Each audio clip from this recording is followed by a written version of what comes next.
যাযাবর সারাবেলা থেকে জানিয়ে দিচ্ছি রাতের শেষ সংবাদ। আজ 18 সেপ্টেম্বর 2025। ইসরায়েলের বিরুদ্ধে আইনি ব্যবস্থা নিতে আইসিসি প্রধানের কাছে কাতার। DBC news.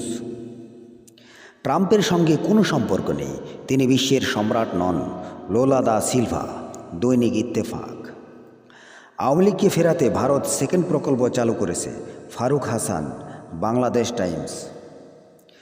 রাশিয়াকে মোকাবেলা করতে পারমাণবিক অস্ত্র চায় পোল্যান্ড, নিউজ 24। জুলাই সনদের ভিত্তিতে নির্বাচন হতে হবে, গোলাম পরোয়ার, বাংলা নিউজ 24। আসন্ন দুর্গাপূজার পরিস্থিতি নিয়ে পার্শ্ববর্তী দেশ মিথ্যা প্রচার করছে, স্বরাষ্ট্র উপদেষ্টা, বাংলাদেশ টাইমস। অমর 21 বইমেলা 2026 শুরু হবে চলতি বছরের 17 ডিসেম্বর, চ্যানেল 24।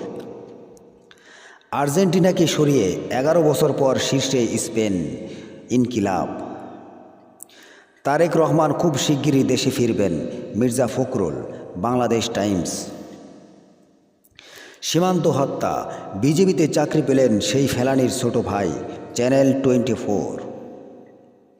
আপনি কি আমাকে বাংলাদেশি বলছেন? আমি ব্রিটিশ, সাবধানে বলুন। আমি ব্রিটিশ এমপি, আমি বাংলাদেশি নই, টিউলিপ সিদ্দিক, প্রথম আলো। চলতি সপ্তাহেই ফিলিস্তিনকে রাষ্ট্র হিসেবে স্বীকৃতি দেবে ব্রিটেন, রিপোর্ট, দৈনিক ইত্তেফাক। ফিলিস্তিন রাষ্ট্রের স্বীকৃতির দাবিতে পিটিশন, স্বাক্ষর হাজারো ইসরায়েলির, সময় টিভি নিউজ।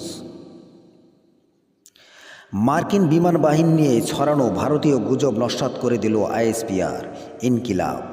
গাজা ইস্যুতে নিরাপত্তা পরিষদে ভোট, চাপের মুখে যুক্তরাষ্ট্র, যুগান্তর। লন্ডনে প্রচণ্ড বিক্ষোভের মুখে ট্রাম্প, সময় টিভি নিউজ। গাজায় যা ঘটছে তা গণহত্যা, লন্ডনের মেয়র, সময় টিভি নিউজ। একই ভূতের চিন্তা এনসিপি ও গণ অধিকার পরিষদের, বিবিসি নিউজ বাংলা।